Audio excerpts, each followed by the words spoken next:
Pemirsa, kita sampai pada sesi terakhir dalam episode kali ini, sastra bagi semua. Saya akan ke Pak Agus nih, kalau di era sekarang, mungkin nggak untuk menjadikan sastra bagi semua itu terwujud? Kalau melihat uraian tadi ya, saya pikir sulit sekali juga. Ya. Tapi kita harus optimis ya. Ya, karena kalau dibatasi pada satu koridor tertentu tadi, juga fungsi dari sastra itu sendiri.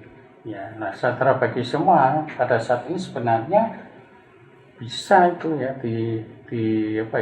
dimunculkan pada penulis-penulis pemula ya, siapapun ya. Jadi kalau saya melihat komunitas sastra 3 itu mulai dari tukang beca ada, dokter ada, pemulung ada, ibaratnya ya. Sebenarnya semuanya bisa. Dengan dibatasi bentuk sastra yang serba 3, serba singkat tadi, tentu diharapkan sastra bagi semua itu bisa masuk apapun yang ditulisnya. Nah, masalah indah dan tidak indah kan tergantung persepsi masing-masing ya. Misalnya seseorang dia tidak mampu menulis novel, dia hanya mampu mengungkapkan 3 paragraf, ya dia menulis cerpen 3 paragraf. Jadi apa yang diungkapkan ya dibatasi pada itu.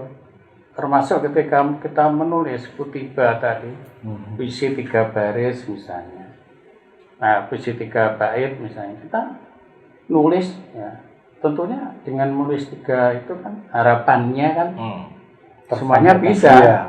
Semuanya bisa menulis ya, termasuk kutiba, puisi 3 baris, hanya 3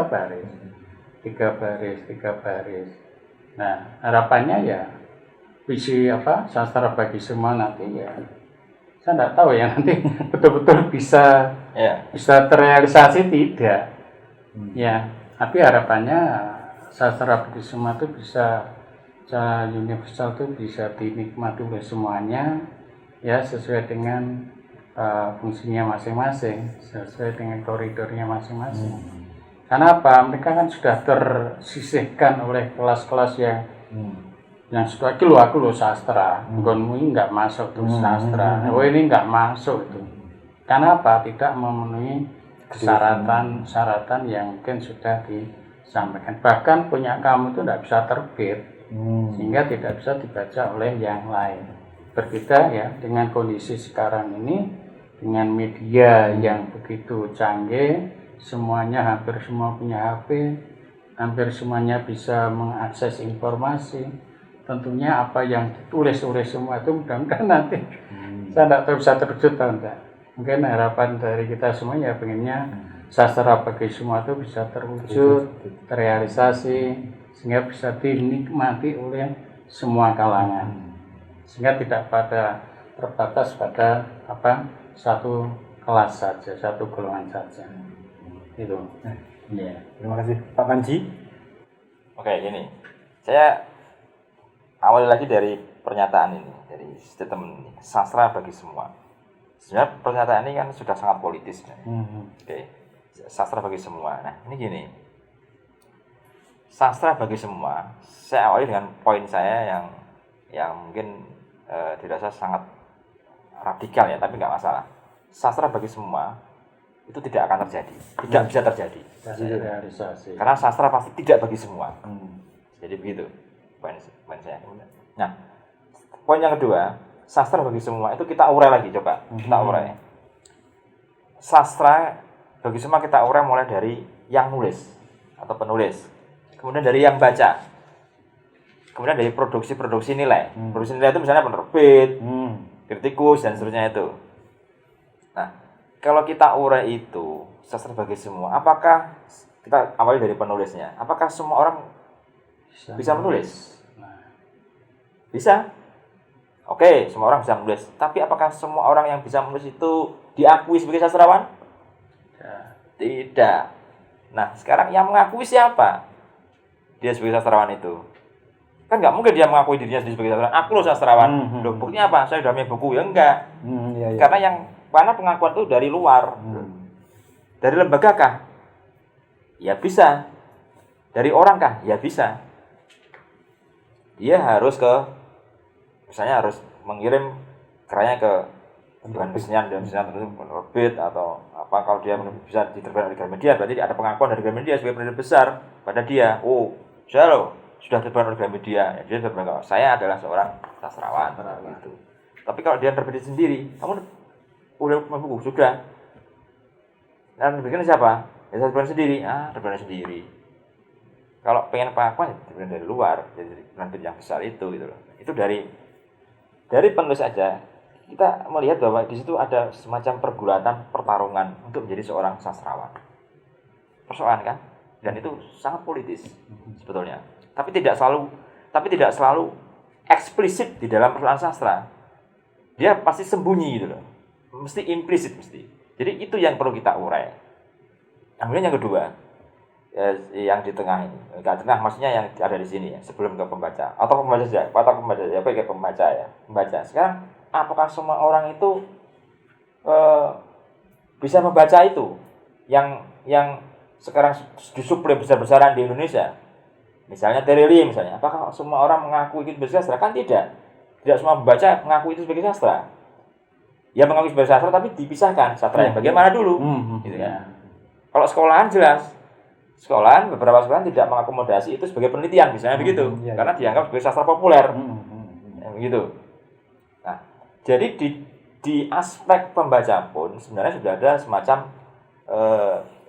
gejala sosial atau konstruksi tertentu yang mengaruhi cara dia berpikir gitu loh. Nah, mengkotak-kotakkan pembaca. Iya. Jadi di dalam pikiran pembaca pun dia ada semacam konstruksi berpikir bahwa ini yang mengandung estetika sehingga disebut sastra, ini yang bukan. Nah, jadi kalau melihat saya belum yang sini ya. Jadi kalau melihat dua ini tadi, penulis dan pembaca, maka sastra yang bagi semua itu tidak bisa berjalan. Karena dia harus melewati titik sebagai ini sudah persoalan, di dalam membaca juga sudah persoalan gitu loh. Jadi yang bagi semua itu yang bagaimana? Yang bagi semua itu apakah penulisnya kan nggak bisa juga tadi sudah saya uraikan tadi itu. Yang pembaca juga begitu. Apakah pembaca semua juga bisa menikmati itu? Kan juga tidak. Ya kan? Bahkan ada pembaca mahasiswa misalnya tidak bisa menikmati itu. Pembaca yang bukan mahasiswa ya tidak bisa menikmati itu. Jadi sudah ada tadi yang kotak-kotak tadi itu gitu. Jadi sastra yang bagi semua itu sastra yang bagaimana? Masih absurd. Dan menurut saya sastra yang bagi semua itu adalah kritik pada sastra yang tadi ya, pada sastra yang tidak bagi semua itu. Jadi yang kita jalankan itu saja. Karena sastra yang bagi semua itu tidak ada. Itu utopis gitu. Jadi utopis itu hanya angan-angan saja gitu. Sastra yang bagi semua itu seolah-olah sastra bagi semua gitu. Seolah semua itu enak lah menjadi seorang sastrawan, pokoknya iso nggawe buku, pokoknya iso nggawe antologi puisi. Sudah selesai. Saya adalah sastrawan. Enggak gitu gitu loh. Membaca juga begitu. Nah, sudahlah saya enggak suka baca itu, saya suka baca ini gitu. Itu yang saya akui sebagai sastra, itu yang bukan. Itu juga kan baca. Terus penerbit, saya mau menerbitkan yang itu, saya enggak mau menerbitkan yang ini. Kayaknya kalau menurut insting marketing saya yang bisa jadi uang nanti yang ini nggak bisa jadi uang nanti kan gitu. Jadi ini permasalahan sebetulnya yang dihadapi oleh para penulis saat ini, sehingga banyak penulis yang melakukan hal-hal katakanlah dia mencetak sendiri, memasarkan sendiri, jual sendiri. Nah, itu sebetulnya agak serius kita renungkan supaya tadi arahnya sastra bagi semua tadi. Bisa terang gimana Pak Agus? Jadi memang sulit ya kalau kita bisa mewujudkan sastra bagi semua itu ya.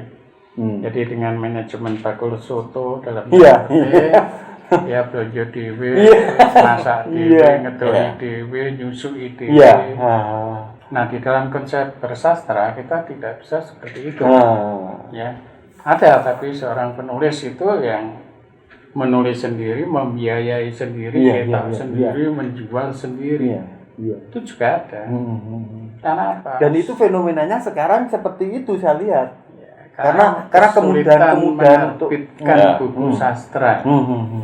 Jadi sastra kan memang butuh pengakuan juga. Ya. Gimana kalau sebuah karya ini dipandang bagus, tidak bagus, menghasilkan uang atau tidak?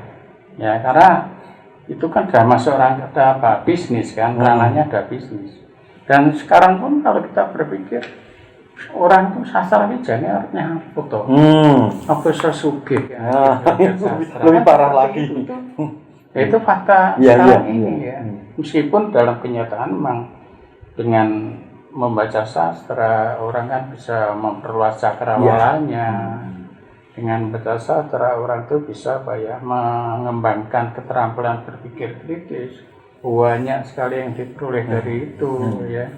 Tapi ketika orang itu mau terjun langsung ya menjadi seorang sastrawan, ya, sastrawan sendiri juga punya kelas-kelas tadi ya. Bagi sastrawan pemula tentunya dia kalau tidak mengikuti dari apa yang disampaikan oleh mereka yang eksklusif, dia tidak akan diakui sebagai sastrawan seperti yang kelas yang telah duduk di atas ini pada kasta yang tertinggi tadi. Ya, sehingga ketika sastra bagi semua ini ya tentunya sangat sulit juga karena konsepnya yang masih absurd tadi ya, tidak semua bagi siapa, maksud semua penulis semua ini atau yang bagaimana. Jadi benar yang sama Pak Panji tadi ya, bahwa semua itu ya dilihat dari proporsinya itu nanti. Ya gitu.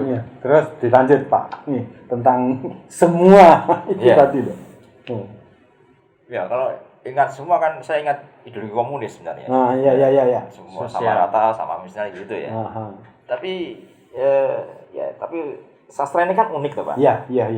Sastra ini unik. Jadi melampaui batas-batas. Iya, sastra ini unik. Jadi hal yang ada di dalam arena sastra itu punya aturan main yang beda banget dengan di luar arena sastra.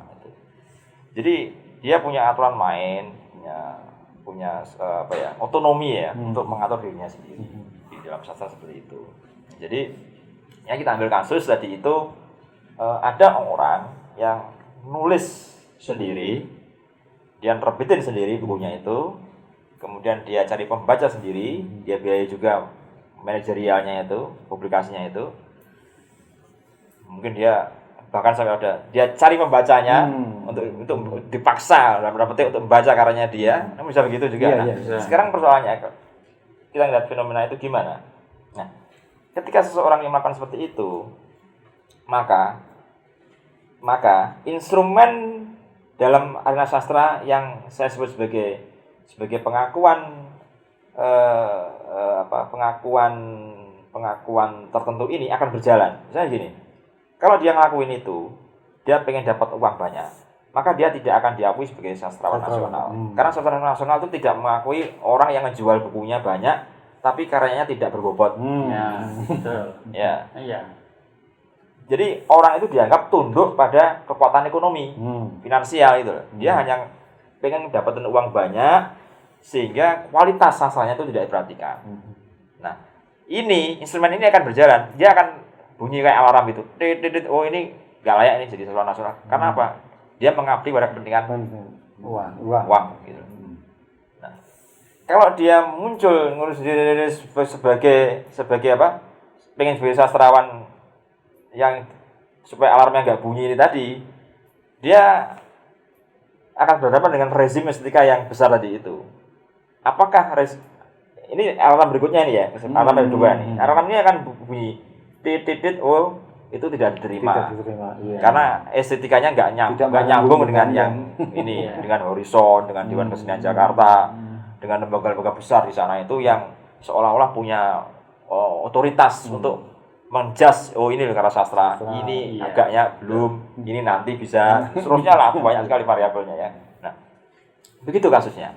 Jadi si anak itu, ya dia hanya bisa nulis, tapi dia diakui sebagai apa kita jadi nggak tahu, karena itu dia di arena sastra ini punya otonomi yang berbeda dengan arena yang lain gitu loh. Kalau dia semakin tunduk pada ekonomi, dia nggak diakoni. Kalau dia mau ke sana, dia juga harus bertarung lagi ke sana. dengan yang lain. Dengan yang lain kan banyak kan penulis seperti itu untuk menjawab pengakuan itu. Terus mau ngapain dia? Ya, sulit ditembus. Untuk pada akhirnya saya mengharapkan Pak Panji memberikan statement untuk pemirsa. Monggo, silakan. Monggo. Closing statement-nya.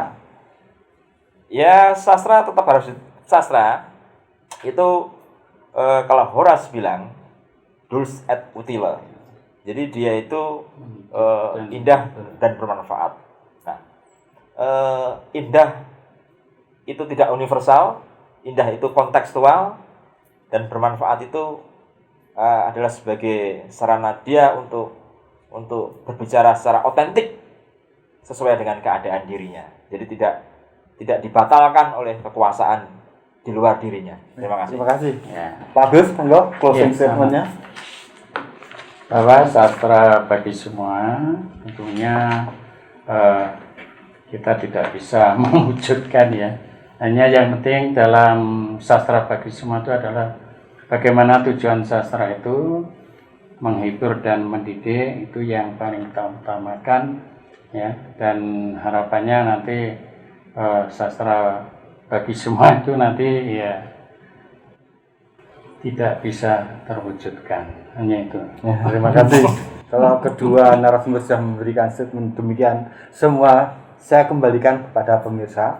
Jumpa lagi dalam acara Jala Budaya episode berikutnya.